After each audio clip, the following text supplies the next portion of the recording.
Excellent. It's going. Okay, we're live. Hi, Okay. Catherine. Hi, Luciano. Welcome to another broadcast, or recording anyway, of WLJA Radio Common Law Under God. And we are pleased to have with us today Gloria Butler with the Firmament. And, Hi, Gloria. Hi, Luciana. So great Welcome. to have you on the show. Thank you for joining us. Very yes, excited. we usually start with a prayer, and if anybody wants to jump in with one, or if they don't, I've got one. I just wanted to remind people that the Bible tells us to never harm children. That it would be better for a millstone to be placed on around the neck, is it? And thrown into the sea than that someone make one of these little ones to stumble. So, and we're getting to a point. We've gotten to a point that that's exactly what the public schools are doing. And I wanted to point out too that this is just but one, but it's maybe the most important way in which our corporate oppressors harm us, and that is when we're the most vulnerable early in life. And institutionalization is a really remarkably effective way of cultivating a certain kind of group think where people will not question their rulers. And this has been cultivated for a long time. And I wanted to, because of the nature of your website too, Gloria, I did some research on the history of compulsory education throughout the centuries, and kind of went back to Martin Luther. And yeah, and I mean, a lot of this seems to have been brought about by formal religions. So could you address that for us? Well, what I read was religions and military. That government, religions, and military, they want the children to have the same mindset so that they all. But in regards to Martin Luther, he wanted the children to learn how to read so they could read the Bible. Because that was right before or right after Gutenberg had printed the Bible. Right. And that's why he became a Protestant, because when he read the Bible, he realized that a lot of things that the Catholic Church was doing was not in line with the Bible, with Scripture. So yes. he wanted children to learn, and everyone, not just children, but everyone to learn to read so that they could read the Bible.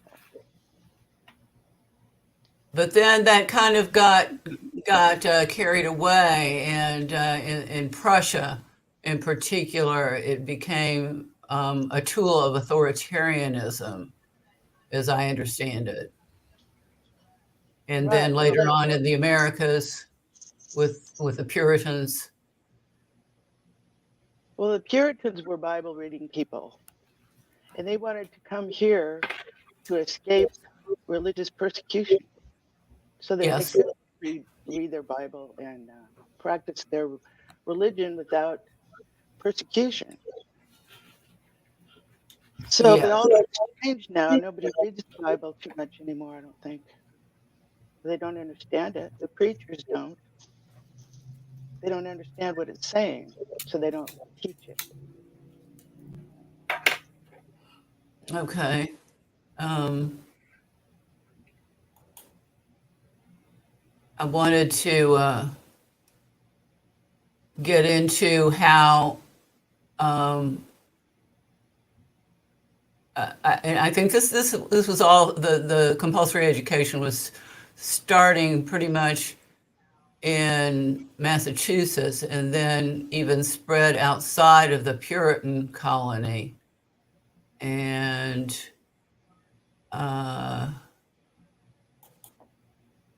then became really an entrenched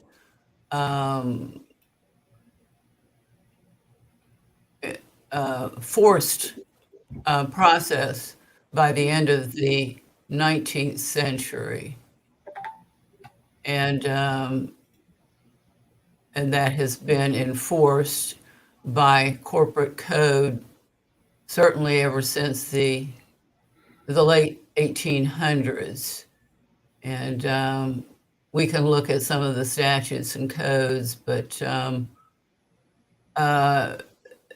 it seems like there was also a connection between the First Amendment and keeping the idea of an established religion out of the public schools. And that ran into the free exercise clause that public schools then became completely, by the 20th century, became anti-religion, certainly anti-Christian. Just wanted a workforce. They want everyone indoctrinated to become factory workers or just to get into the workforce. And, there's been an entity that's been trying to negate the Bible and get rid of it and wash it away for millennia. And they don't have the power to do that. Yeah, a lot of people don't seem to realize that, because I've been looking at their corporate statutes, of course, and they uniformly apply to persons who are in control of children, parents, guardians, could be grandparents.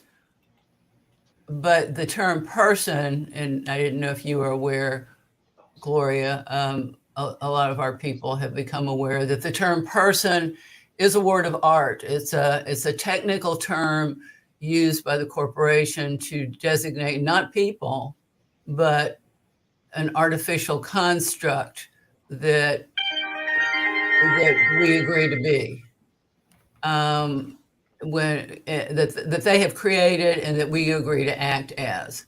So I'm seeing that a lot of homeschooling parents, for example, are very terrified of these statutes and codes. And I don't know if you're able to put some of them up there on the screen, Luciana. Going back to you. U.S. Supreme Court decision in Yoder versus Wisconsin. Mm-hmm. They applied a Wisconsin statute that looks very similar to the Ohio statute about who it applies to. And if you're able to put that up. Can you see it okay? Yeah, I can We see get that. back into that screen.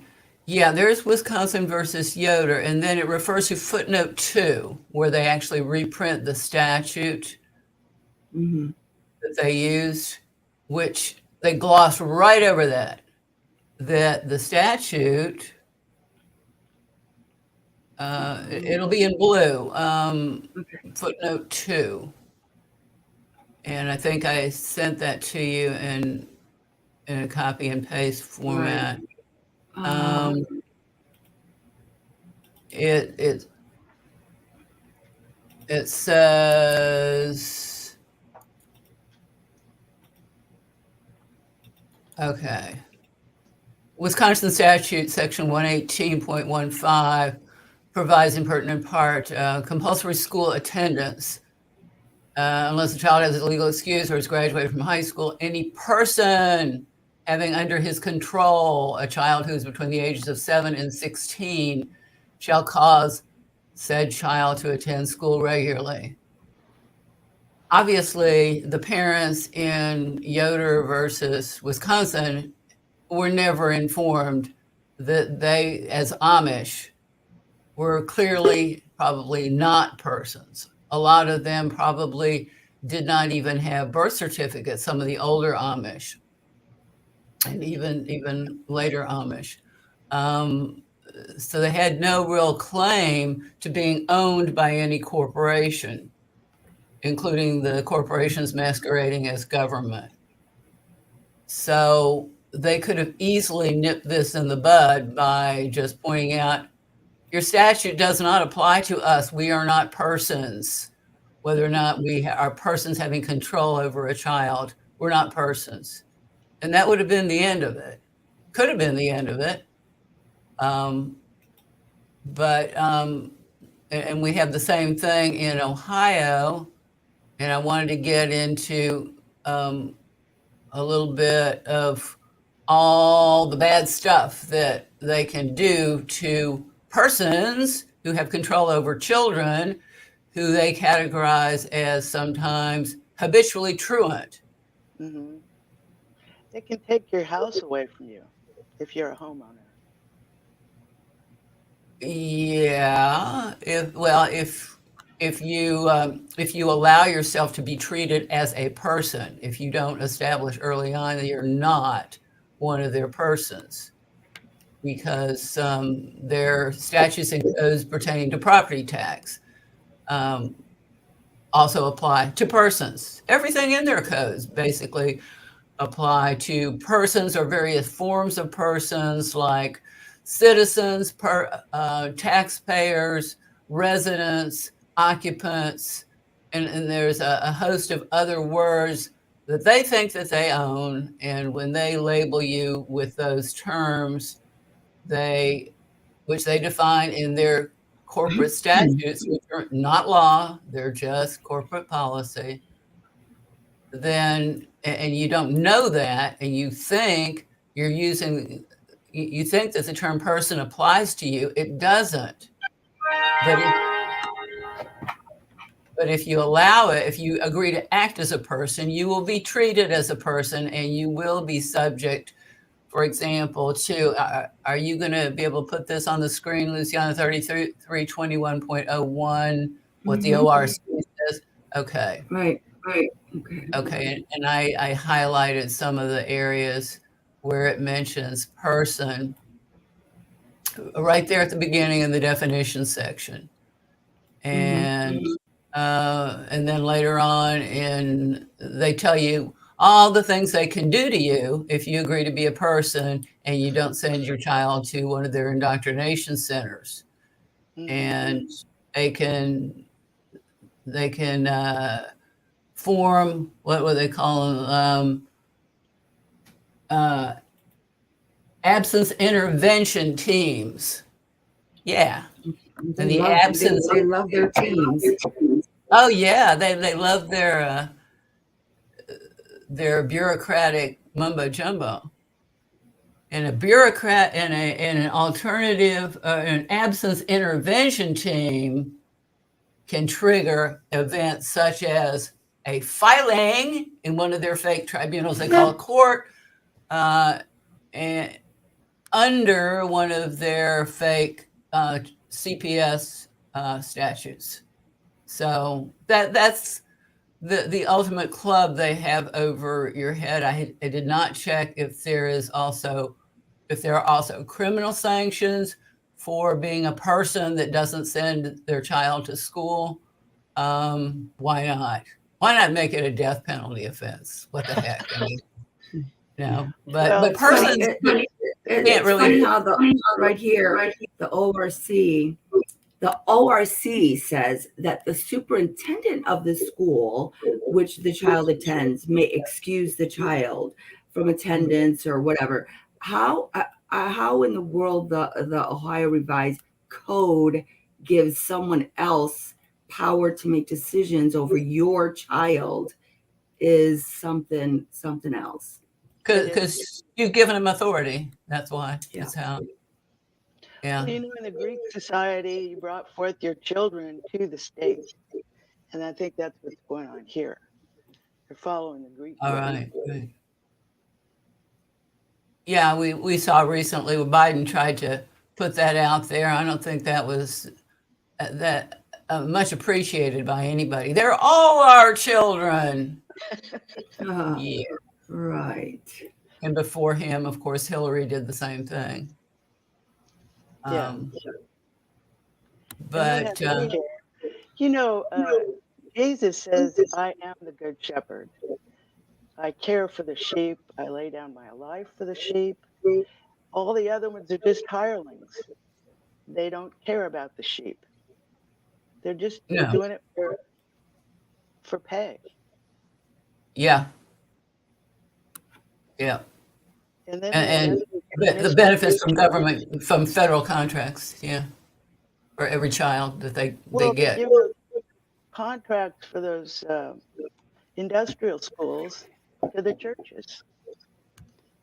And so, just like in the days of old, they kidnapped indigenous children and put them in industrial schools.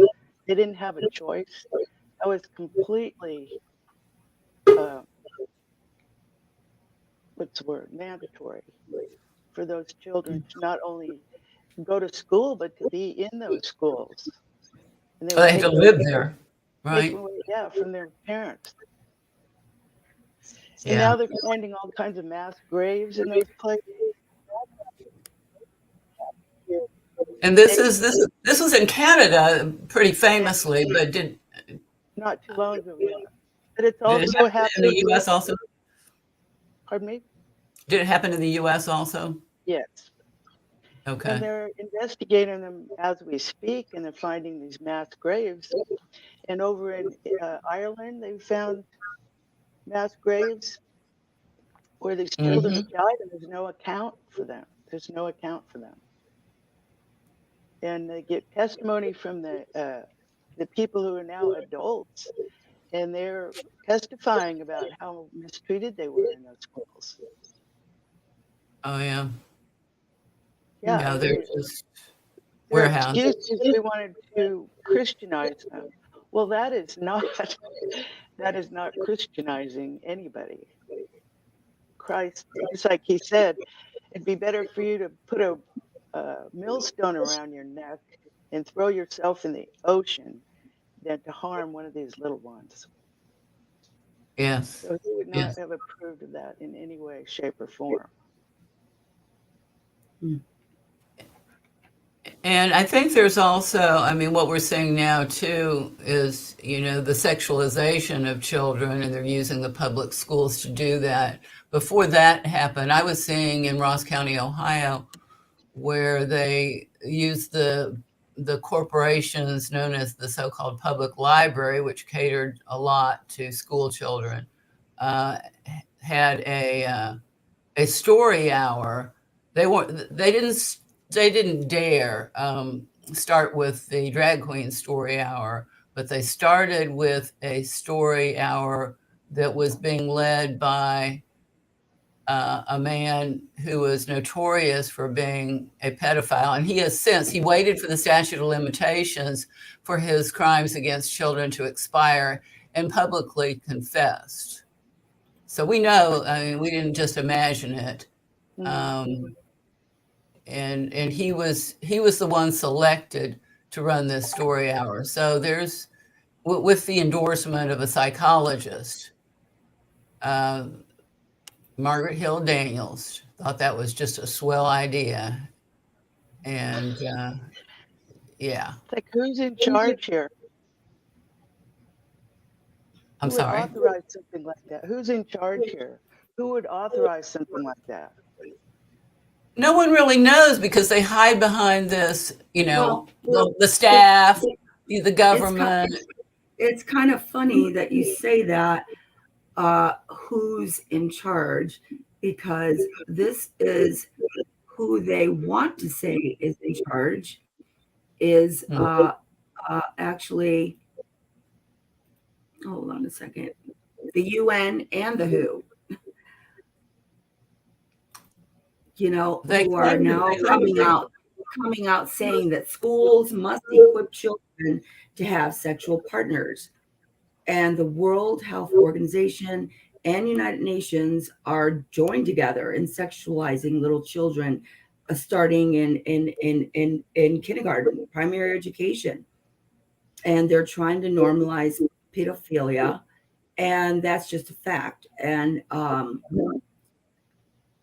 they've Yeah. got documentation out where the WHO and the United Nations is telling the schools, we need to equip children with social and sexual relationships at a young age. We need to teach them this. We need to teach them about about masturbating, and these are the things that the United States, the United Nations, and the WHO are telling the World Health Organization have out to our teachers and superintendents, and no one, well, some are, but there's so many schools and boards of education saying, okay, well, the United Nations and the World Health Organization say this, so yeah, this is what we have to do. Are you kidding me?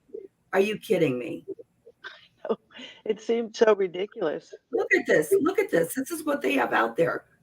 This is what they're telling the teachers and boards of education, the years that at 5 to 8 is when these schools need to teach children about kissing, touching, sexual behaviors.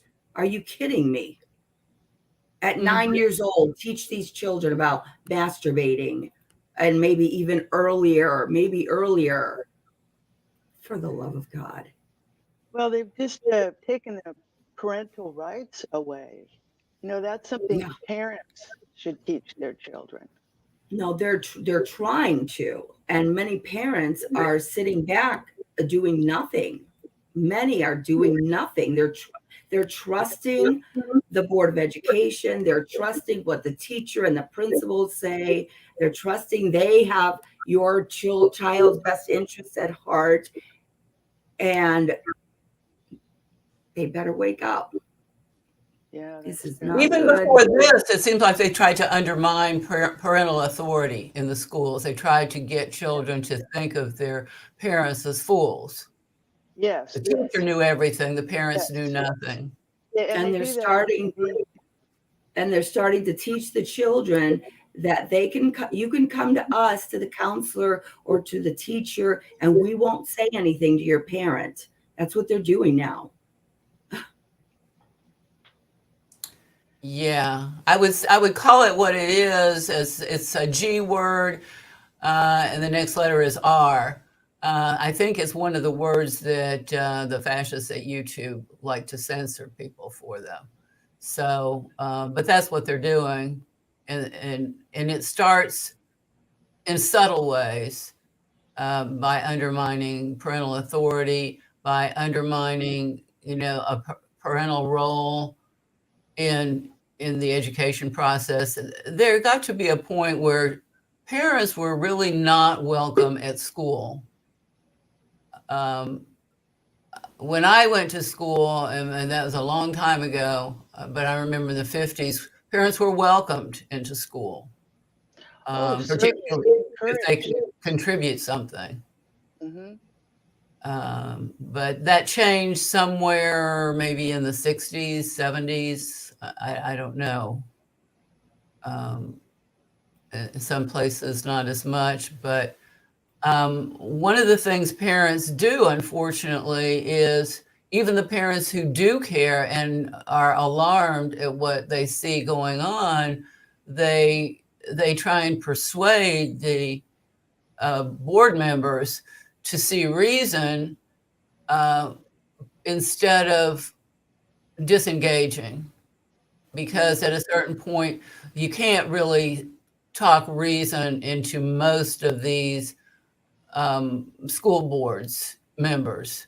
They have other agendas. They are corporately connected to the corporations running the businesses that are schools and the education establishment. So instead of just taking them out, because I don't think that, we're seeing psychopathic behavior, obviously, in not only the school board members, but the teachers, no empathy, no understanding of child development at all.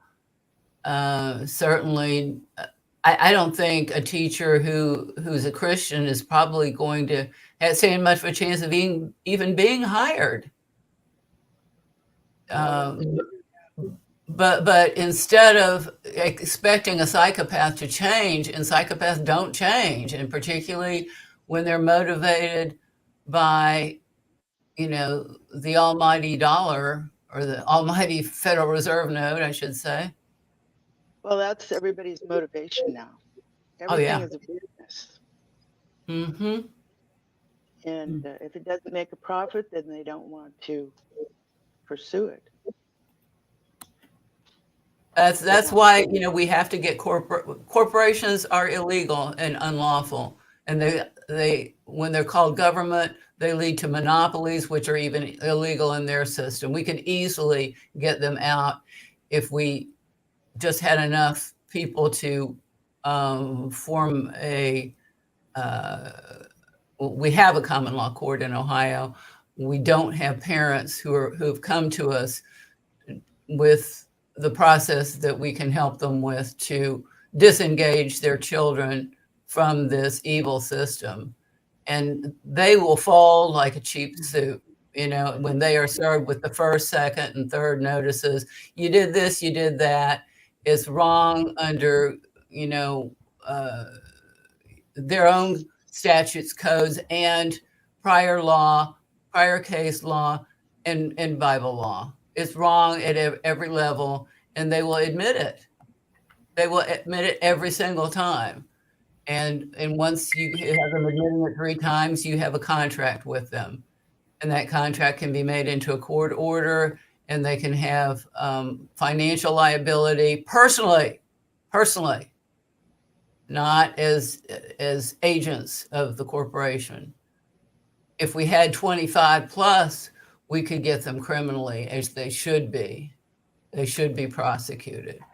But, the people we're dealing with now, a lot of them are products of the education system themselves, and the browbeating that goes on with that, going back to, people in their 40s now were the products of an education system going back, 30 years. Mm-hmm. And that was already getting pretty bad. And if nothing else, regardless of the content of the so-called curriculum, it's institutionalization. It's imposing the idea of one way of thinking only. Right. And if you don't agree, then you're ostracized. Yes. And with this whole digital system they're setting up, that makes it very easy for them to just turn somebody off. And they are excommunicated and put out, and they're not given any other alternative. For instance, now, if you don't have a digital ID, then you cannot function in society. Right. You need it to do business, to work, to have a job, to pay for your bills, all that kind of thing. That's what it's coming to. And actually the same entity processes, the UN and the WHO, they are dictating to the world what they're going to do. For instance, the lockdown situation, all that kind of stuff that goes along with that. No. They're putting themselves in that position to dictate to people what they're going to do, what they have to do. And if you don't, then all they have to do is unplug you out of the system, their digital system, and you can't function anymore. Well, you won't have access to your money and Right. things like that. Well, there's other ways you can have access to money or a means of barter, without putting everything you have into a corporate institution, into a bank. And we have to learn those ways. We have to start developing more of the parallel economies we already have. I mean, just today I was dealing as one of the people with another one of the people to do, a chimney repair. And I could have done it corporately, but I've extracted myself from that because there's no reason for me to have ever done business as an LLC or other corporation. And little by little, you can pry yourself loose. And if you have no choice but to, one of the big ways, we pry ourselves loose is to stop being registered voters. You can live without being a registered voter. It's not as if your vote makes the slightest bit of difference because you're only choosing between brand X and brand Y as far as the slave master. Mm-hmm. So you're not losing anything there. And then and you rebut some of the presumptions created by their creation of your all capital birth name. That makes you a person in their eyes, doesn't make it true. Wherever possible, you can stop agreeing to be acting as a person. And, we put that in our documents and swear to it. And then regardless of whether they recognize what we've said or don't recognize it, we have the documents and we can establish, for example, when we repudiate corporate voting, being a registered voter, we always have our repudiation. And when they use those voter lists to say, oh, we're co-signers, we're guarantors of their debts, we're not. And we made that clear. So, that actually could protect you. The results of what we do may not be as obvious today as they will be over time. And you can be your own man or woman in some areas and be in contract with them in other areas where there's no realistic alternative. Some people who do common law still have a driver's license, for example, because they don't want to get beaten up by the side of the road. Some people for not having one. But other people, I mean, it depends on how well you can handle yourself and stand up to the tyrants. You always have to remember you have to make it worth their while to understand how they could be liable if they continue to step all over your rights. And they will be. We can do that. We can get judgments against them. And one day we will enforce them, and one day we will enforce common law presentments against them for criminal matters, and we will eject the tyrants, the corporate agents, from the public courthouses and the public lockup facilities. So, well, Jesus said, why would you even go to court or go to law with the unjust? Anything yes. that they I'm sorry. Pardon me? Okay, go ahead. We're not hearing you. What's happening here is if you go all the way back, like we talked the other night, Genesis 6, it says there were giants in the earth in those days. And if you look that word up, it's tyrants. There were tyrants. And so they go, and that was the reason for the flood, because there was so much violence and deception and idolatry, and everything they were doing was against God. So he brought the flood, and he gave Noah instructions on how to survive the flood by building the ark. So they built the ark. They were in there for at least a year. and everybody else was washed away. And they came to the doors of the ark and said, "Come on, let us in. We don't want to die." And Noah says, "I've been warning you for 120 years. Where have you been? It's too late now."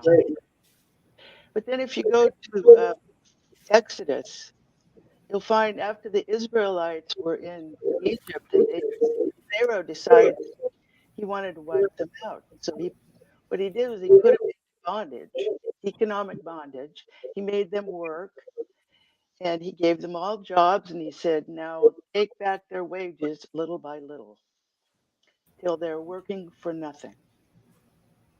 Mm.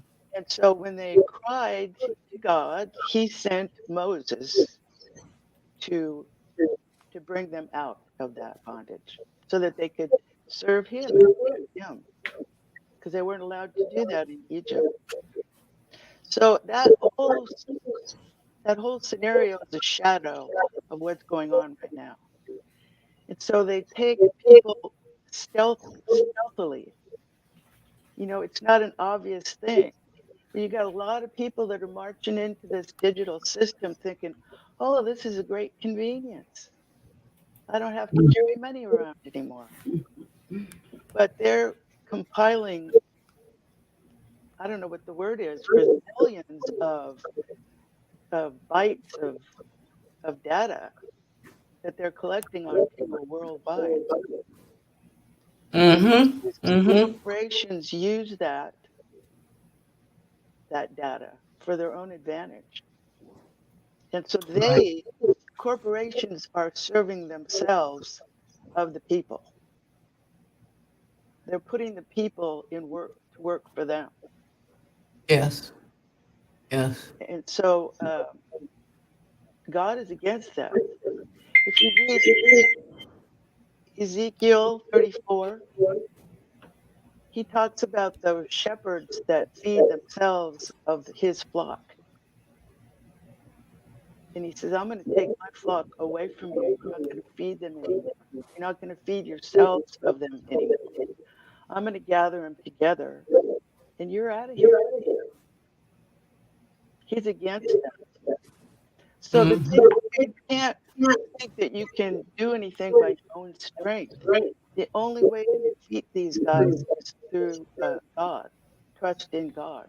He knows exactly what they're doing and how irreverent they are to him. Mhm. And so he's very well aware. He's prophesied it from the beginning. Everything that's happening right now has been prophesied, including the pedophilia, the wicked priests, the pedophilia, and they even know that. There's a book called The Church and Homosexuality, and it was written by one of their priests, and they referred to these scriptures that referred to them, pederast, perverted generation that will come about onto the earth, and all their deeds perverse. And they're the worst thing that the earth has ever seen. The earth has never seen a time like this before. You think the time we're in now is worse than the time of Sodom and Gomorrah? Yes. We are It definitely says that living in biblical times. Yes. you will be judged worse than Sodom and Gomorrah. Jesus said that. Okay. So, but it will be like those days of Sodom and Gomorrah. And as soon as Lot and his family escaped from there, that's when they were destroyed because they were sinning against God, their whole way of life. They actually killed one of Lot's daughters for feeding a homeless man. He was out in the square. They couldn't figure out, how is this man staying alive? Why is he still alive? So they watched, and it was one of Lot's daughters that was feeding him. And so they killed her. It was against the law to help or to feed the homeless people. And that's going on now. I've seen people be arrested for feeding the homeless. Yeah. Yes. So it's very Wow. similar scenario. And they can expect nothing more than or nothing less than what happened to them, Mm-hmm. because they do worse than Sodom. In what way? How do you mean that? How is it worse? They're just more widespread, or? Well, the reason where he said, well, Sodom had uh, all the prosperity that they needed. They had a very prosperous society like they have here, and yet they have people living on the streets. There's no excuse for that. That's a total. No. And then they say, oh, Jesus said to feed the hungry and house the homeless, but they're not doing that in a physical No. way or a spiritual way, because where Jesus said, "Blessed are those who hunger and thirst for righteousness, for they will be filled." So the food and drink that he's talking about is teaching God's word, and that's will what will bring about prosperity for the people. Mm-hmm. Mm-hmm. They keep God's commandments, but they've thrown them out the window. They don't have any reverence for God or anybody else, and they're not taking care of anyone but themselves. And they end up to be the 1% that owns all the wealth of the planet and leave everybody else with nothing. And that's And what it's still not enough for them. right. They're just a bunch of greedy dogs that never have enough. And that's what those tyrants in the beginning did. They put men to work and they took all that they could produce until they couldn't even take care of themselves, provide for themselves anymore. So all those scenarios from the Old Testament are shadows for the end, which is where we're at, and they're doing the same thing, the same scenarios. They're bringing people into economic bondage. The national debt is up to, I think it's $35 trillion. Now you could see interviews where people say, "Did you see the the debt is up to $4 trillion? Isn't that awful?" Well, what if they saw it now? It's $22 trillion at least. I don't know. Or they're getting into the quadrillions, I think. Uh, Yeah, yeah. it's ridiculous. It's a debt that can never be repaid. But in God's law, every 7 years, and of course, then every Jubilee is every 49 years. The 50th year is a year of Jubilee when all debts are to be canceled. For everybody, even for the ones that really owe, an enormous amount for their evil. Well, that's in the community. That's not Mhm. the tyrants. They don't get relief. No, they're not forgiven. No. But they're the ones that want it. They're the ones pushing for this. They want their debt to be absolved. Oh, well, sure. But they don't Yeah. want anybody else's debt to be absolved because Mhm. that's how they enslave people. That debt has Mhm. to keep being paid back, paid back. And then the interest uh, keeps rising. So it's something that can never be paid off. Right. Right. And think about the generation, it's left for the generations that will come behind us. That Mhm. the little babies that be born into this slavery.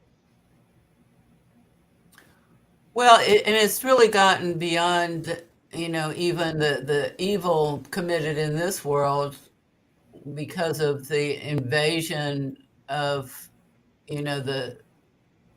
the heavens now, or whatever it is they're doing. They're interfering. They're trying to create life. They're trying to one up God every way imaginable.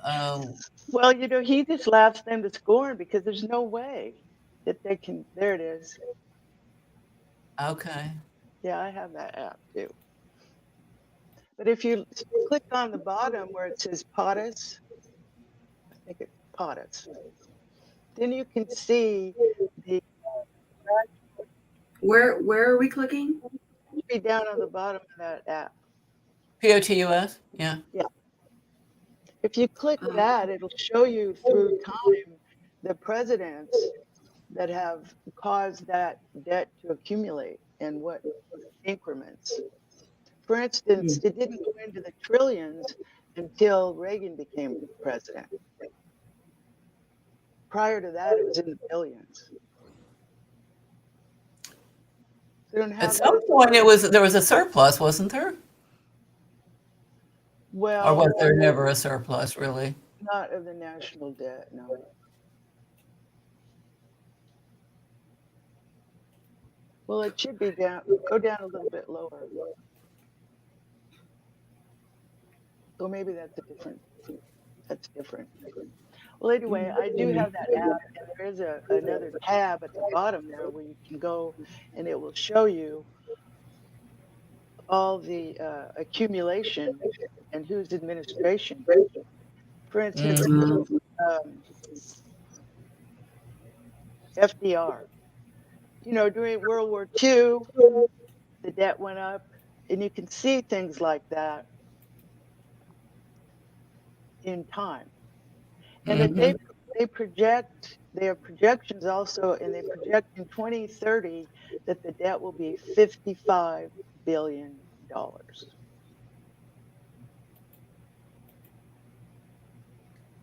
That doesn't seem so that big now. 55 billion or trillion? I'm sorry, trillion. Yeah. $55 trillion. And Yeah. It's just almost meaningless numbers at this point. Yeah.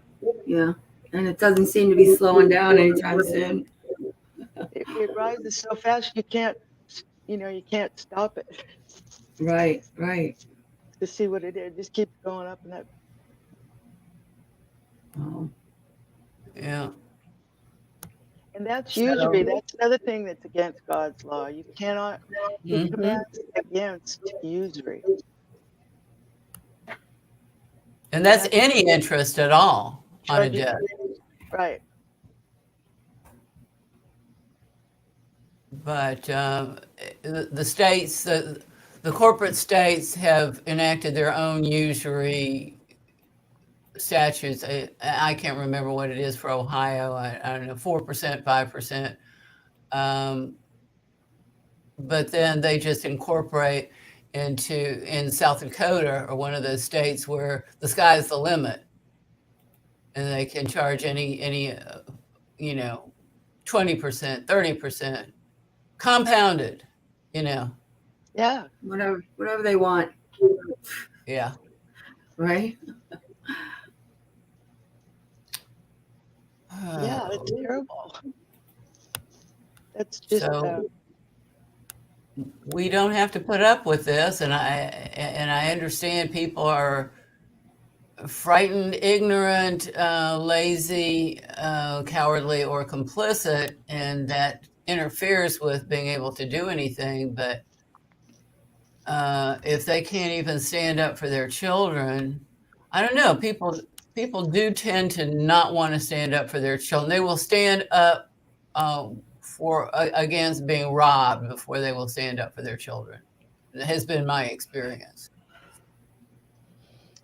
Isn't that sad? It's very sad.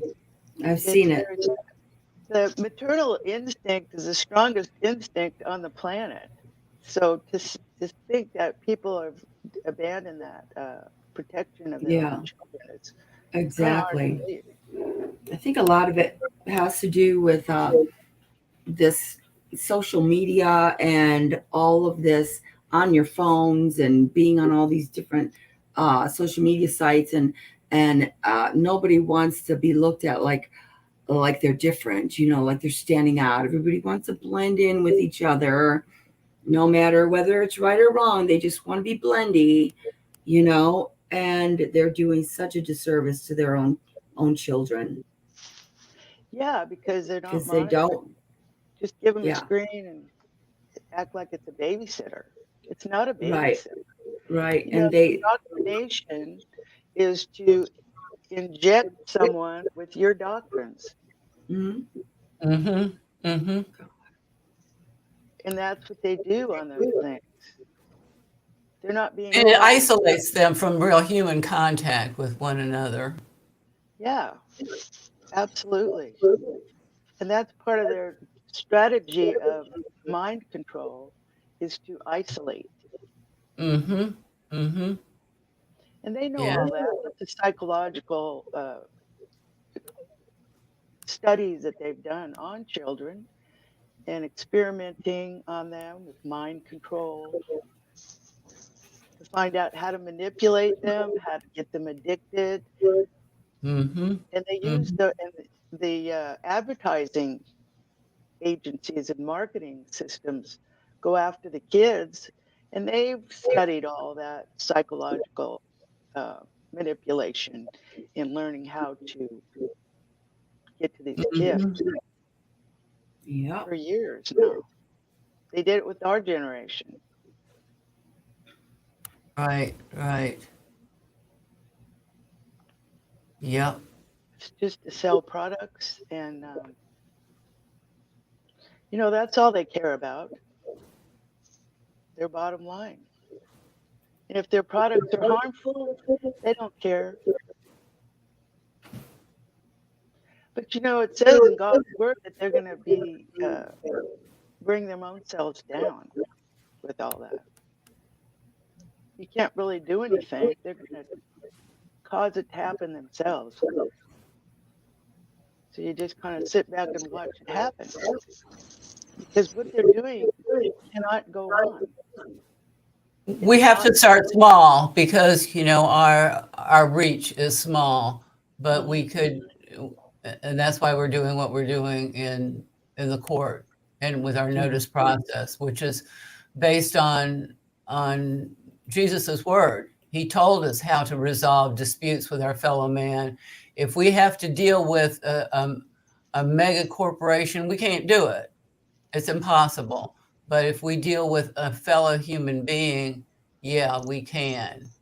And that's how this has to be taken down. And I'm starting to feel that maybe we won't be the generation that will see this bear fruit. But it's still important that we move forward with it and create some accountability in our lifetimes and teach our children how to do that. And Wait, no, Catherine, sorry. I want to say we will be the generation to see this bear fruit. We will. I pray that we will be. I want to And see it. I want to am see it praying real that bad. we will be the generation to see fruit from this.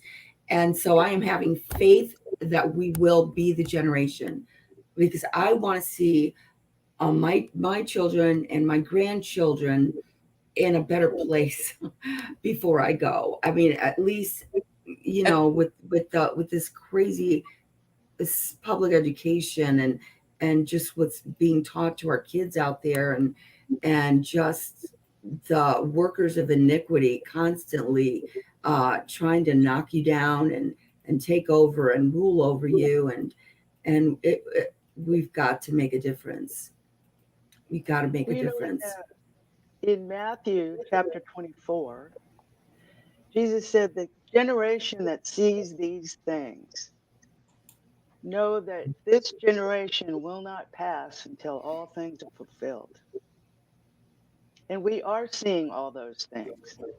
All the things that he prophesied that would come upon the earth are here. And he's been quoting from the prophets. He read Enoch, he read Ezra, he read Jeremiah, he read Isaiah, he read all those books. He was very well read and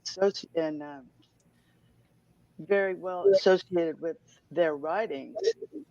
And he quotes from them constantly. And he says, well, did Isaiah prophesy of you? He says that to the priests, that you have eyes to see, Ears to hear. Yes, and you teach for doctrine the commandments of men and not the commandments of God. Would you say that last part again? I think I missed some of that. The, Instead, you teach for doctrine the commandments of men, not the commandments of God. He was that's what we're doing wrong. Yeah. right, and he was quoting the prophet Isaiah, who was in the Old Testament. Mm-hmm. And Isaiah said the same thing. They teach the doctrine, their own doctrines and their own commandments, and don't teach the commandments of God. They Right. will pay, Right. and they will pay dearly for that. They think that they won't. They don't see, might not see it today or tomorrow, but they might see it the next day. They will pay dearly for that. Absolutely. Because they, like you said, they're trying to bypass God. Well, he's God. You can't do that to him. He's fully aware of what they do. Well, yeah, he's totally in control, and for some reason he wants to give them enough rope, maybe that they will hang themselves. I think a lot of these people, they don't believe in God. Mm-hmm. It has to be they don't believe in God, and Well, it's that's the a point scary place to be. Mhm. I'm sorry. That's a point that they have come to, that they say he doesn't even exist. And that's the point that was prophesied that they would come to, that they'll even say that the creator does not exist. Now they are creating their own gods. They're Mm-hmm. creating a mechanical God that they can go to and ask questions of. That's insane. Yeah. Yeah, they're saying AI will replace God, and AI will write a new Bible. I just saw that recently. What? That's absolutely insane. Mm-hmm. There is no way that they can defeat God. At the That same time, I don't think that we're doing what we're doing. We're trying to bring accountability so that our children can have some kind of a cushy life and don't have to worry about this anymore. The problem is not so much the evil ones as us that are allowing it. And I think that sense of responsibility has to be passed down, or what we're going to have these same problems back again. Yep. Yep. People need to stand up and do what's right and they need to say something. They need to do something, not just sit back and allow this continue to happen and sit back and watch. And, oh well, it's going to happen. And God's but going I to don't come and take care of it all, so I can just sit back right. and eat Cheetos. I'll just pray, and and prayer, of course, is going to lead to something happening, and it's going to happen. But we also need to take action ourselves where we Right. can. We have to. Well, Genesis 1:26. From the very beginning, he told us to take charge, and we didn't do it. Well, Noah did. Well, that's the quote you were scrolling. Yes. Mm-hmm. Now that says, let us make Adam in our image and after our likeness, and let them, male and female, have dominion over the fish of the sea, the fowl of the air, the cattle, which is the four-footed beasts, and over all the earth and every creeping thing that creeps. So that was his intent, to have Adam and his wife have dominion and care, and to take care and guardian and protect the creation. Yes. But And we've delegated it to Satanists. Satan, as the serpent, went in there and what? He beguiled Eve. He deceived Eve into disobeying God and eating from that tree that he told him not to eat. He said, don't eat from there. If you do, you'll die. Now that's like a parent telling a little child, don't eat the berries off that bush because they're poison and they'll cause you to die. But here comes the serpent, and he told Eve, oh, you're not going to die. It's okay. So they ate from there. She gave it to Adam, and then they were cast out of the garden. So Mm-hmm. it was Satan's sin causing them to disobey God's word and cause this whole thing. Now, what's happening at the end is that they will be brought back Does into that the look garden. does that look familiar? Mm-hmm. Yeah, Is that the LGBTQ The colors? Apple logo, the Apple Yeah. logo. one of He, the Apple logos. yeah, Uh-huh. he No. donates a lot of money to that cause. Hmm.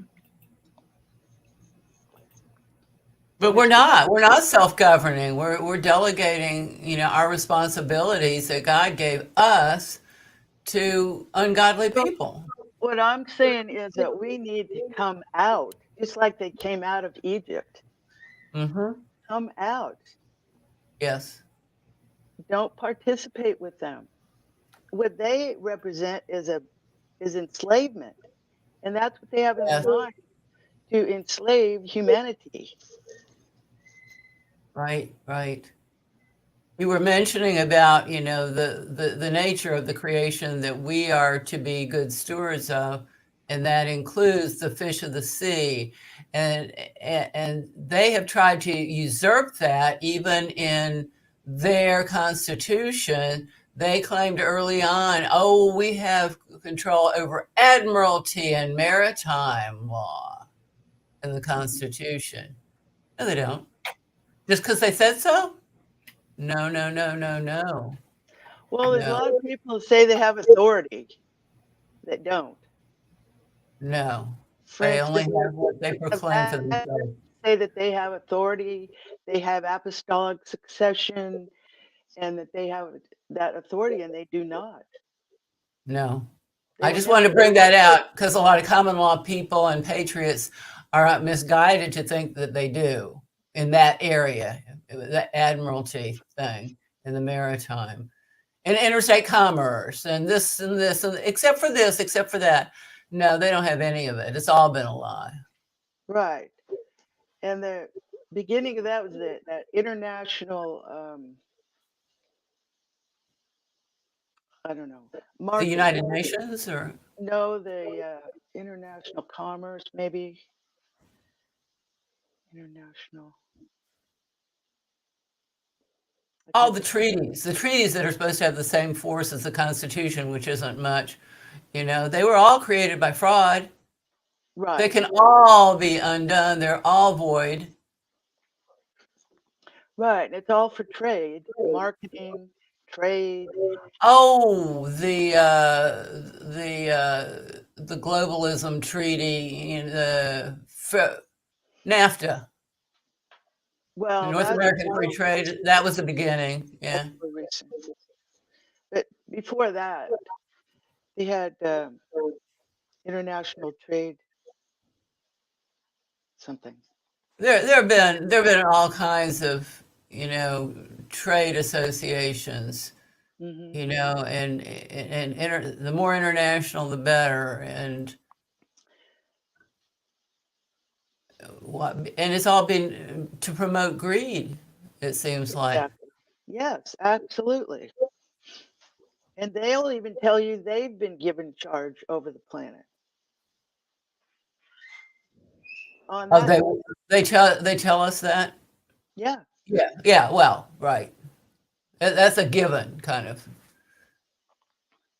they don't have any authority to do anything. No, no, they don't. Now, another thing, have you ever heard of the writings on the wall? Yeah, that comes from, where does that come from? That's in Daniel, the prophet Okay. Daniel. Yes, after the one potentate's dream. Right. He saw a No, he was at a man party. He was at a party, who was at wasn't a he? party and he saw the writing on the wall and he thought, what does that mean? None of his counselors could tell him.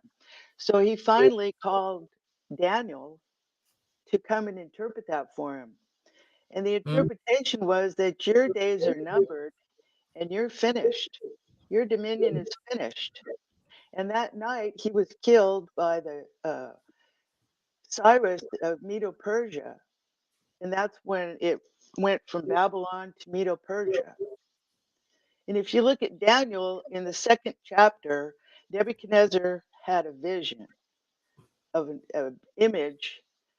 The head of was gold, the arms were silver, the sides were brass, and the legs were iron, and the feet are iron and clay. Yeah. Familiar with that? Yeah. Bits and And then, pieces of it more. Yeah. so yeah, and so there was a stone that came down from heaven and hit that image on the feet and caused its collapse. And it was like the chaff that was blown away, the chaff of the summer floor. Let's see. It's down a little further. See, he had the dream, and he told his counselors about that he had a dream, and required them to tell him what it was, and they couldn't. He says, "Well, I was Right. awake in the dream. You can't tell me." So when he called Daniel in, there's where he called Daniel in, right there. In 28, he said, "There is a God in heaven that reveals secrets and will make known to the king what shall be in the latter days." Okay. And so if you go down to 32 or 31 and 32, it just talks about this great image that was terrible. That means it was frightful. And the head was gold, the arms silver. So the gold represents Babylon. The silver represents Medo-Persian Empire.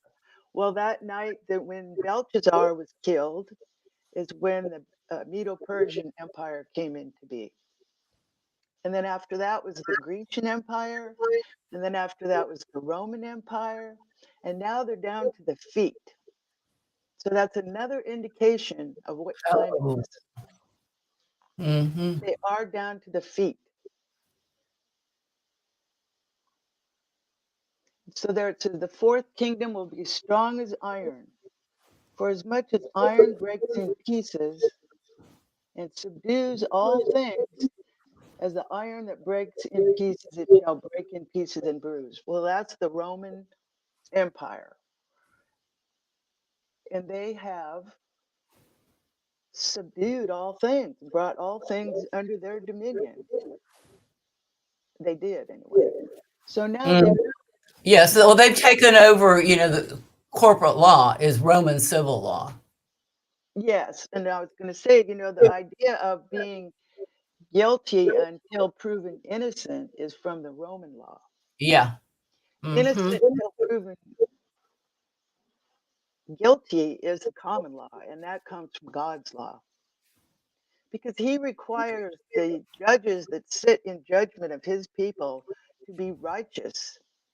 And if there's a case, they need to diligently inquire into all aspects to come up with a verdict.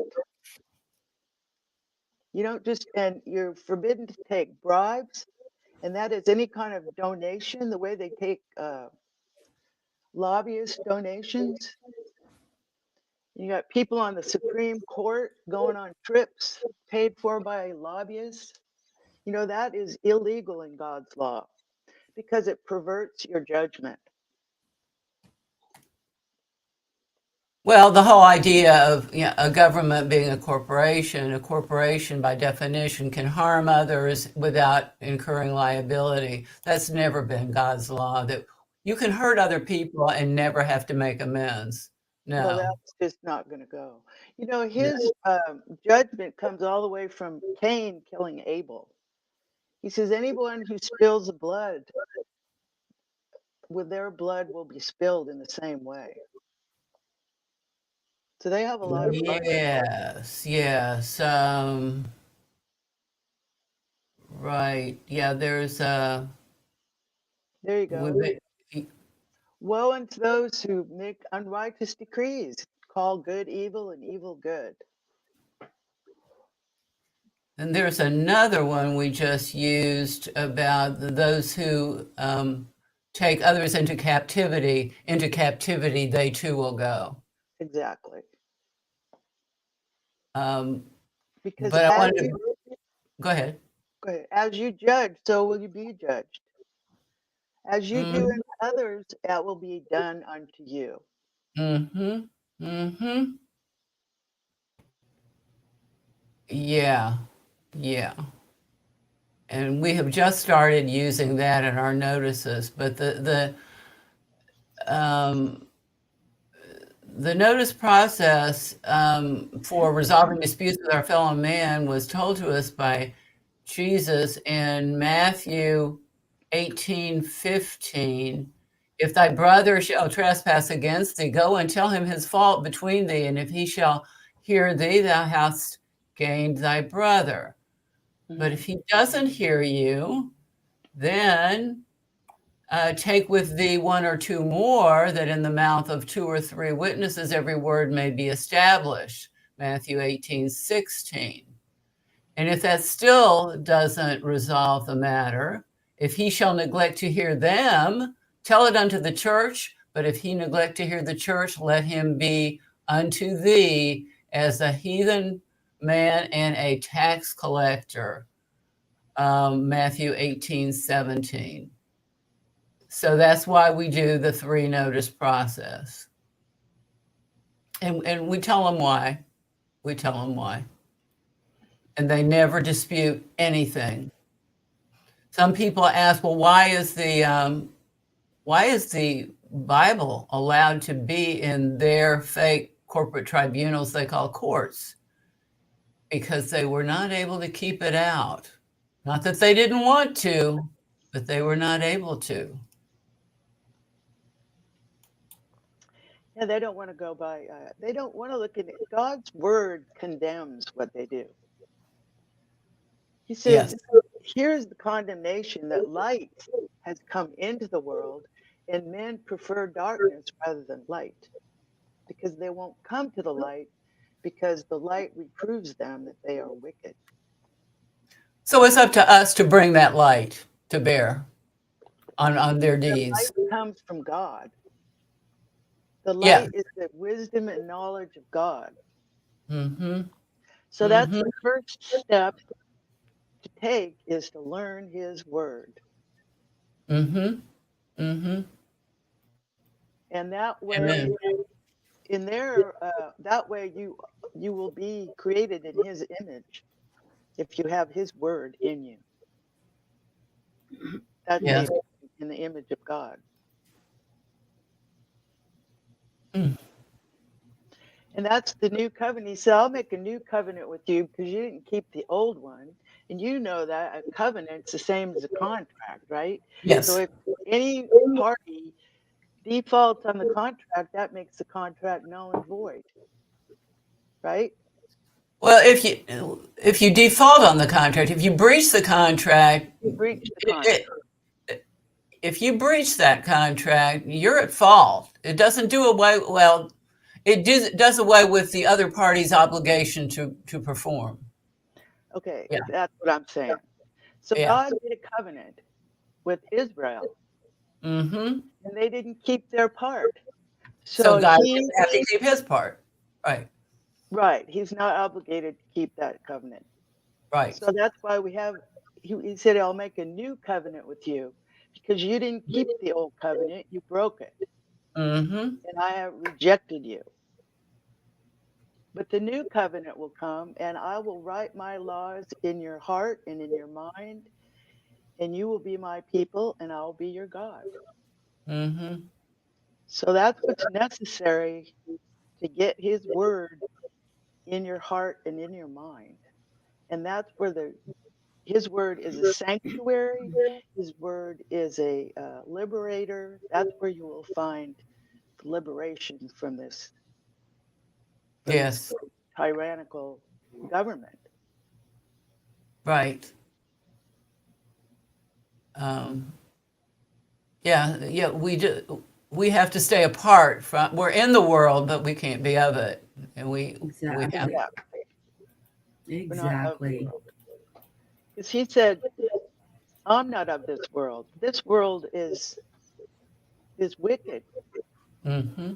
You know, they call evil good and good evil, and their judgments are unjust.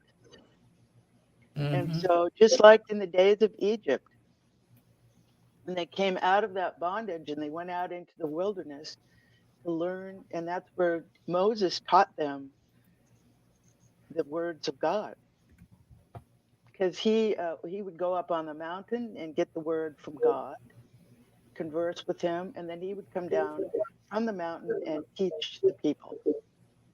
And some Mhm. of them said, "Oh, who made you the boss over here?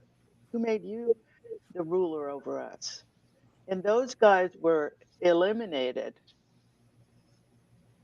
that Mhm. went against Moses and Aaron. Yes. That Moses and Aaron were chosen by God as to deliver his people. Right. Right. And But he said, yet Moses was not allowed to see the promised land. God did not allow him that. And but he did cause Joshua, he gave that over to Joshua to bring them into the promised land and cause them to inherit their inheritance. And the name oh yeah. Joshua is the Yeah, same God as took on Jesus. his part. Yeah. The name Joshua is the same as Jesus, Yehoshua. Oh yeah. That's Joshua in the English. Jesus is his Greek name. Yehoshua is his Hebrew name. But anyway, and so that was a shadow that of him to have Joshua bring them into the promised land.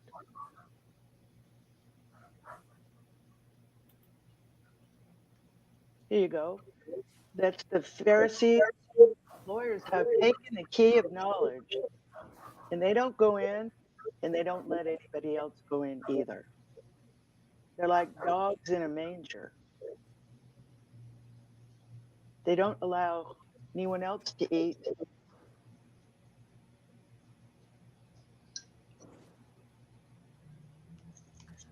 Well, you've taken away the key of knowledge. You entered not in yourselves, and then that we're entering in ye hindered. Yeah, the ones that want to go in and learn it, you hinder, i.e., the ones Yes. that don't. Right. Right. Right. Right. Oh. Yeah. Luke 11:52. All right. I have to use that. Yeah, he says they're like dogs in the manger. Yes. Is that in there too? My mother used to use that term with me all the time. It's sort of a curse. He's a dog in the manger. Well, it's because those are the priests that won't let the sheep eat.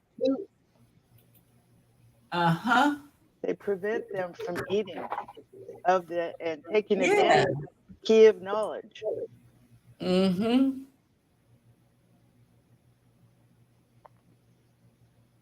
Yeah. That's why, it seems like they're just obsessed with taking from us, not because they want it or could use whatever it is, but just so we won't have it. Hmm. Well, if just like the Book of Enoch, when they were many years ago in Egypt, they had to do away with that to gain control of the people because Mm, it gave the people freedom from their governance. And that's what God's word represents to his people is the freedom. It gives freedom and liberation and liberty to the captives to come out and be free and to serve God, not mhm. human tyrants that want to dominate over you. They don't have permission to do that. And it's the writing is on the wall for them. They have no more authority. Their time is up. Right. Well, I don't know how to overcome people's fear, because they believe they live in a world that has been taken over with might makes right, and that they will always be wrong.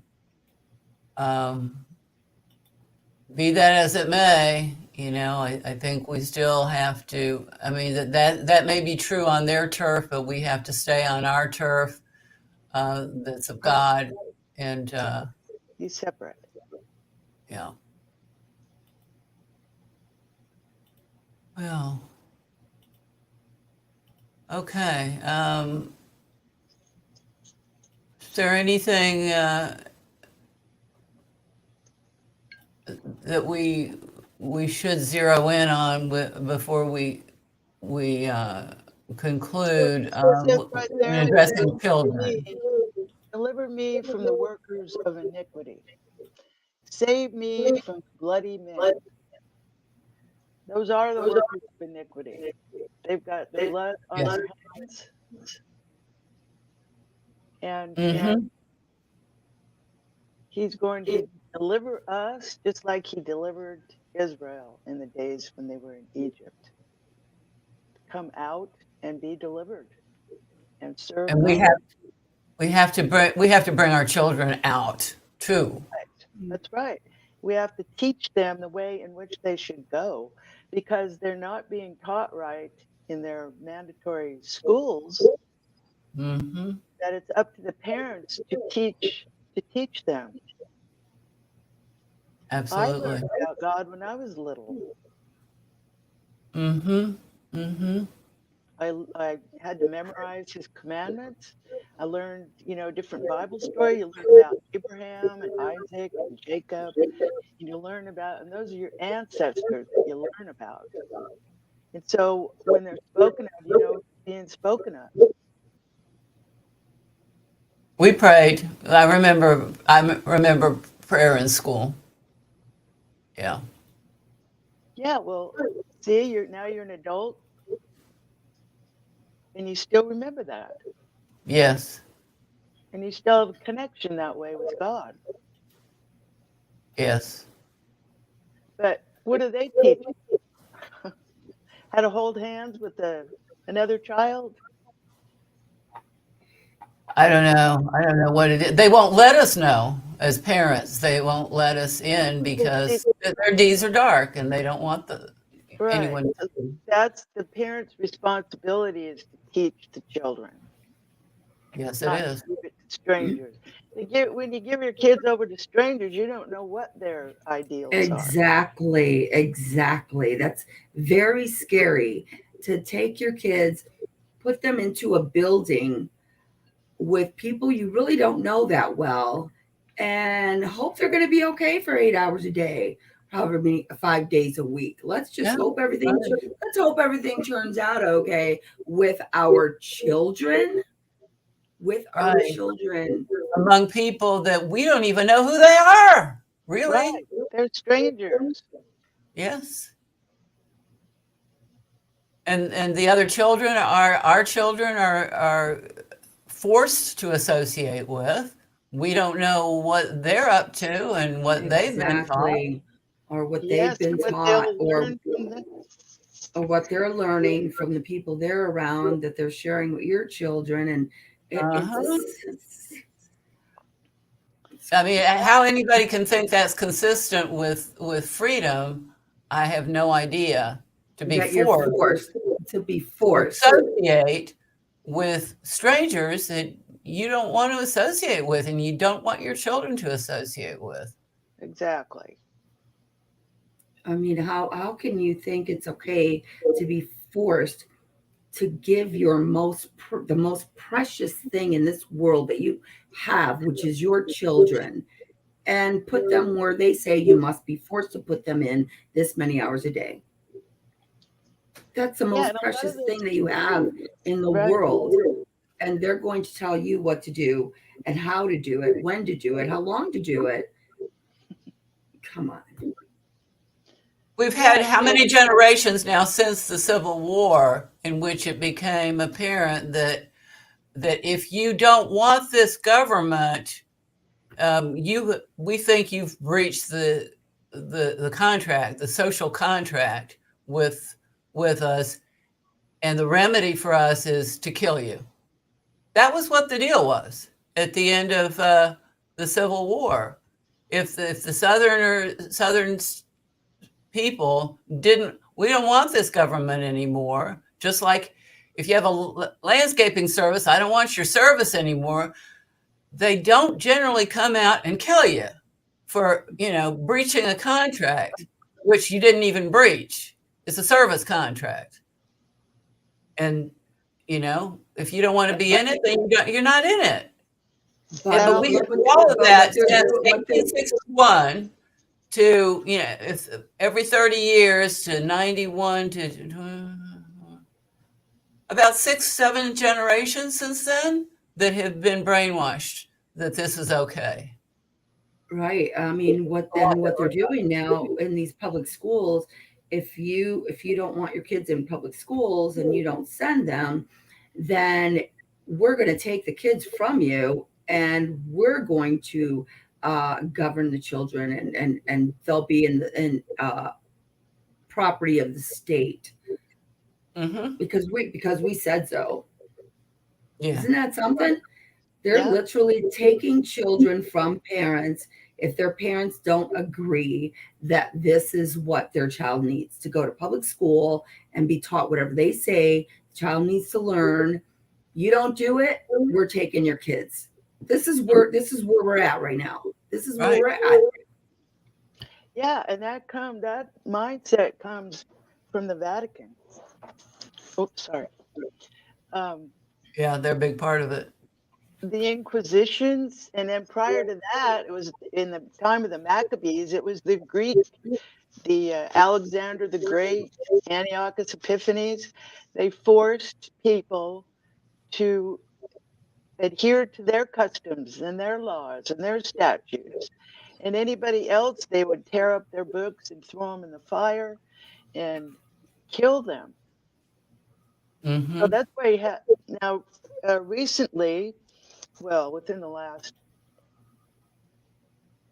I guess it was around 1940. In the 1940s, they found 2 different libraries. One was in the Dead Sea, and the other one was in Egypt, an Al Hammadi library, that were hidden because if they hadn't hidden them, they would have been burned up. The Roman authorities gathered all their books and threw them in the fire, which they're having that now too, and doing book burning and banning the books that they don't want you to read. And so those people were labeled as heretics that didn't agree with their Orthodox doctrines, and so they were killed. There were massive amounts of people have been burned at the stake or killed in many fashions because they didn't agree with the Orthodox doctrine of the Catholic Church. Right. Now, and God didn't want us. God didn't want our faith and our worship based on fear and threat. Right. He says, don't be afraid of them. Exactly. Stand up to them boldly. Be bold and stand up to them. Exactly. And they'll turn around and run away from you. We're finding that often is the case. Yes. Yeah. But you can't. This is where you got to understand. You can't be on the fence there. When in a situation like that, when God tells you, "Do not fear man, fear me," and you're riding the fence, okay, I'm not going to fear them, but there's the problem. You've got to remove that that question mark. You've got to be strong in your faith, and you've got to trust God and fear God and not fear man, because that's what he tells us to do. You either do it or you don't. There's no in between. Do you fear them just a little bit? Just fear them just a little bit, but fear me more. No, that's not what he says. That word fear is also reverence. So when it says to fear the Lord, it means to reverence the Lord and to honor him. Okay. not to fear him. Because as it says, Paul says, there is no fear with love. If you love someone, Right. there's no fear there. It's a reverence and an honor for him, not a fear. But he does want the wicked to fear him because he's going to come down on them. They're in big trouble, just like Pharaoh. You know what he did to Pharaoh? He, besides all the plagues that he put on him, and Pharaoh was having the children thrown in the river. That's why Moses was put in the little ark when he was a baby to save him from having been thrown in the river and drowned. Because that was the proclamation that the Pharaoh made for all the male children to be killed. And so when they came out and went out through the Red Sea on dry land, the Pharaoh's army followed after him, and he caused all that water to overflow on them. So he says, remember what I did to Pharaoh. And he'd given them plenty of warnings beforehand Right. to let the people go. And don't fear him. Don't fear what they can do to you, but fear what I can do to you. Yes. Exactly. You know, and they don't have any fear, reverence for God at all. None. And That's quite evident. Quite evident. Yeah. I wonder. I think there's some. They know who's really in charge, but they want to steal it for themselves. That reverence. That's why they expect us, and you might be locked up if you don't stand when they say, "All rise," and the black robed demon from hell walks in. You're supposed to rise and show reverence. Well, that's another thing in the Daniel chapter 3. There's an image that Nebuchadnezzar put up, and he said, now when he called all of his counselors and governors and everybody, when you hear the music play, all these musical instruments and all kinds of music, then you have to bow down to my image. And there were three Jewish kids, Shadrach, Meshach, and Abednego. Heard of them? They refused to bow to that image. And they were thrown into the fire, the furnace of fire. And God saved them out of it. Yes. They trusted in him. They said, we don't care what you do. We're not going to worship your gods or your image, no matter what you do. Amen. We need to start doing that in the public courthouses to the extent I don't think we should even go in there. I think that's visiting the dens of iniquity when we do that. Right there. Exactly. If it be so, our God whom we serve is able to deliver us from the fiery furnace. But even if he doesn't, we're not going to bow down to your image.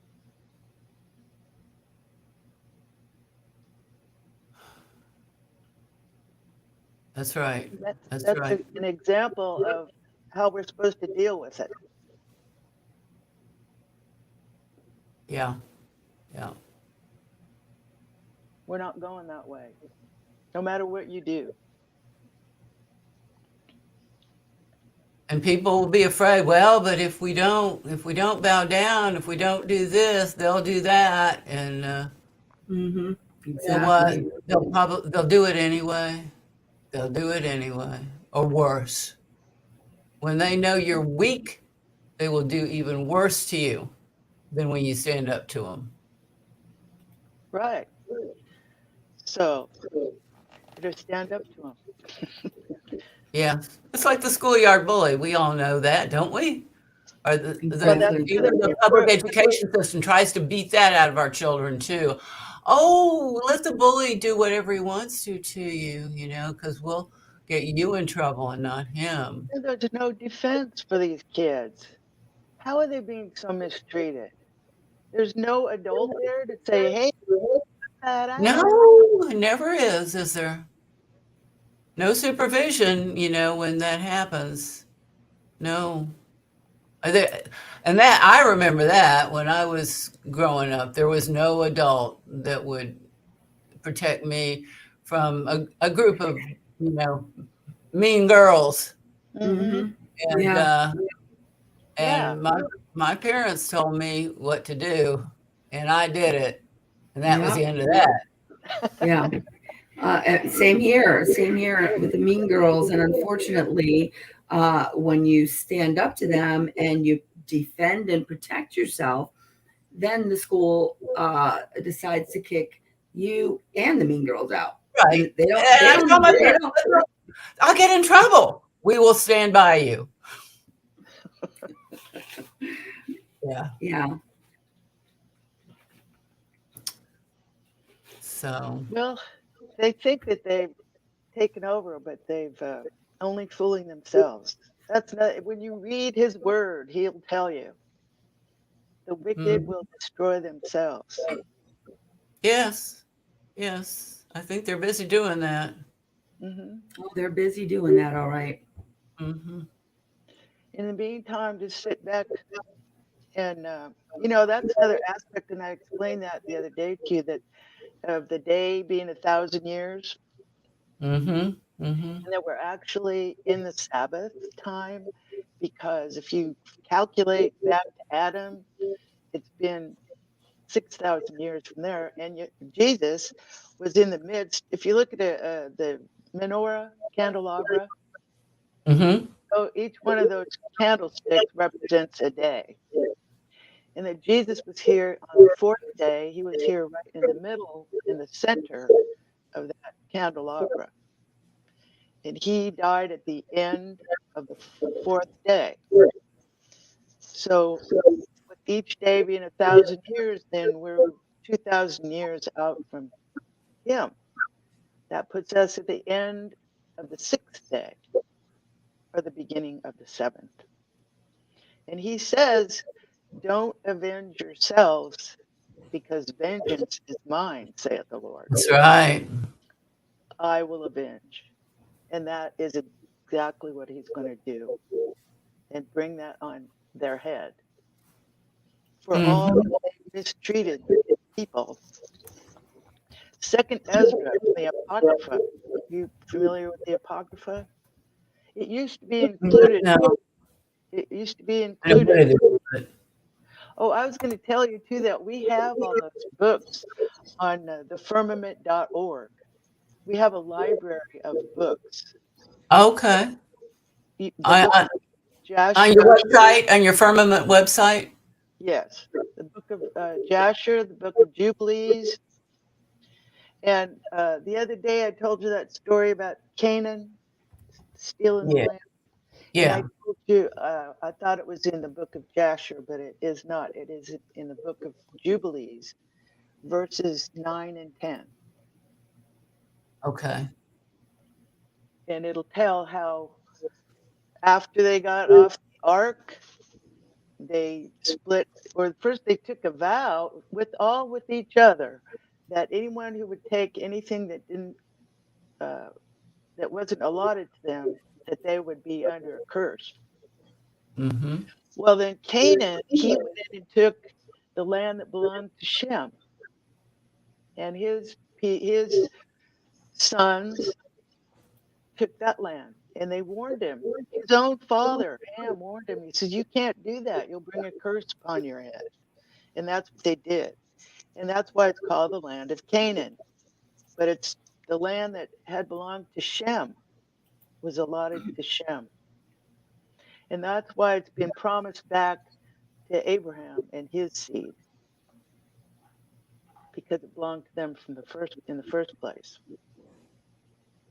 Right. I said that is in the book of Jubilees.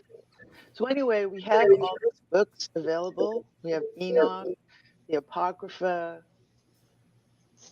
The book of Jasper, you told me too. Jasher, Jasher, Jasher. Okay. And it means the upright record. Yes, and that one's on there. And that, to understand Genesis, Jasher is like the unabridged version of Genesis. It has a lot Oh, more detail in that time, pertaining to that time period. You want to explain briefly to the people why, what happened to the version of the Bible that we get? I mean, there have been various versions, and why some books were left out, and who made those choices. I understand that the Romans and the The Roman Roman Church. Catholics in their councils set Mhm. up what books belong there and which ones didn't. And so they threw Enoch out. I don't know if they even knew about Joshua, but all those books they found in the Dead Sea Scrolls, all the Old Testament books are included in the Dead Sea Scrolls. So we know about their authenticity. Yes, well, you can tell by what it says. If it agrees with what's being said in the scriptural Bible, then it agrees. If it doesn't, then it doesn't. Don't listen to it. Mhm. But you can Mhm. read it, and you can pretty much tell if you're familiar with the scripture if it fits in there or not. Mhm. Because you Okay. can tell real easily if something doesn't fit. Right. Well, the more wisdom we can get, the better armed we will be for That's what right. lies ahead for us. That's right. That is Correct. our arming. Okay. Get the full armor of God on so we can defeat Yes. the That's devil. right. Mm-hmm. That's right. Especially in these times. Especially in Mm-hmm. these times. Exactly. And that's the way you defeat them because they are totally unarmed. They have no idea what God says or what he means when he says. There's a lot of things that have been hidden on purpose. Where Jesus said to the elect, there are many prophets and righteous men have wanted to see what you see and have not seen them. But blessed are your eyes for they see and your ears for they hear. Because there's a certain time when those things are revealed. And now is the Amen. time. Mm-hmm. Exactly. There's no Well, doubt about that. bless you, Gloria, for bringing this wisdom to us. Well, thank you so much for inviting me to be on. And you have your website. You have the firmament, www.thefirmament.org, that has a lot of the books of wisdom. You also have the firmament.net, correct? Yes, that's our blog site. And we have a Okay. wealth of information there too. And if you look over on the index, there's just all kinds of connections there and subject matters and answering questions, Oh, wow. explaining holidays. And Yes, you really connect it with, how people can live lawfully under the law of God. absolutely. Yeah. The more we can learn about that, we've been contaminated with, you know, the Roman civil law and its traditions for too long. Yes, And and that is a tyrannical law. yes. It gives the Pope all the authority and just the authority, which he's no different than Nebuchadnezzar. Mm-hmm. Mm-hmm. In fact, you, Nebuchadnezzar was the king of Babylon, and in Revelation, the book of Revelation 17 and 18 pertains to the whore of Babylon, which is the Roman Catholic Church. Yeah. Because Yeah. all the worship practices are originate in Babylon, and they worship idols. Mm-hmm. and they justify themselves in worshiping idols. Well, God said, do not make any gods or have any strange gods besides me. I am your God. If you want me to be your God, you cannot worship idols. Right, right. Some people think, oh, well, we're going to do up Halloween for the kids, and that's playing with fire, I think.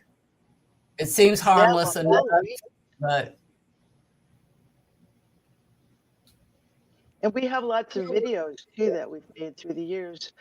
Um, I think we were pioneers on YouTube when they first um, started. We got on there and we learned how to make videos and in uh-huh. Right, the right. program. And so we have lots of videos. We have lots of material, and we're available for questions at any time. Oh, that's wonderful. That is Yeah. wonderful.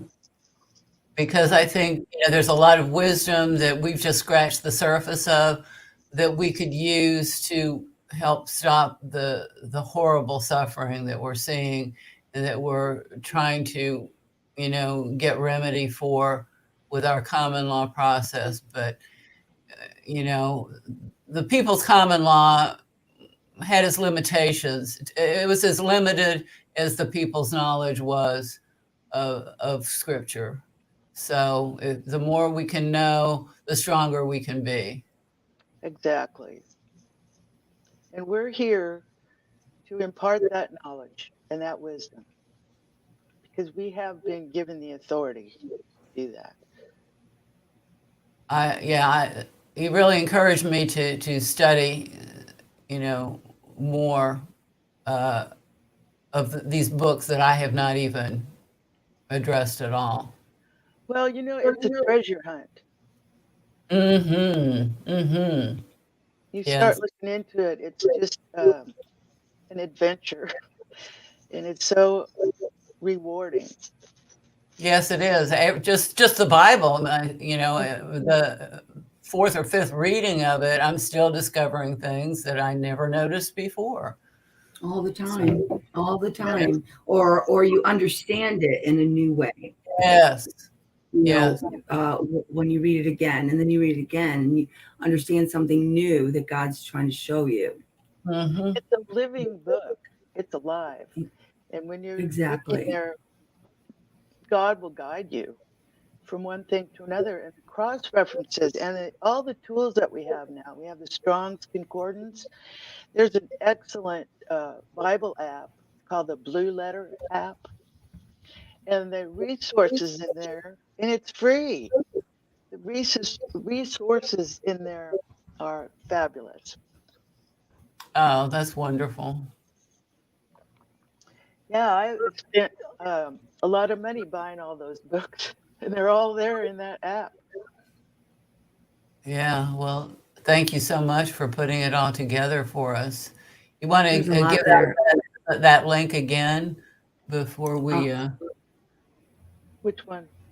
the link to your website.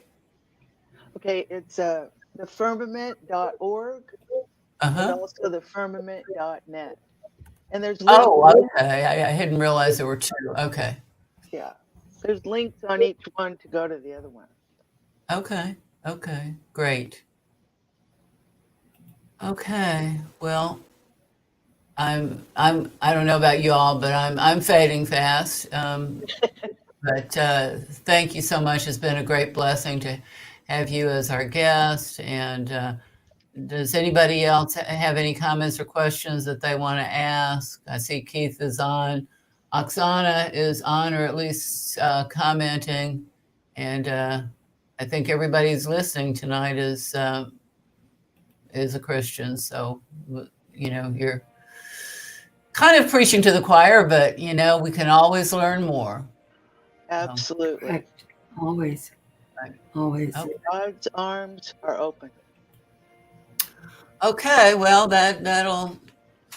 We're going to have another broadcast next Thursday, and we're going to be addressing another topic, which I can't remember now what it is.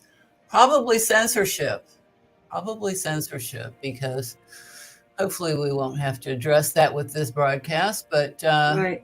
we have stumbled into it before, and Yeah. yeah, we'd love to see you back for that Yeah. too. Thank you so much, Gloria. Thank you. All Thank right. you. Thanks for having me. All Great right. to meet both of you. Okay. Blessings So to all. we'll be back next Thursday at 9 p.m., right? Absolutely. Would you Okay. like Okay. me to come on there again? Sure. Sure. Thank you. Thank you. Wonderful. I'll plan on it. Okay. All right. Well, thank you All very right. much. Thank Night. you. Good night, all. Right. And good night and God bless you all. Thank you.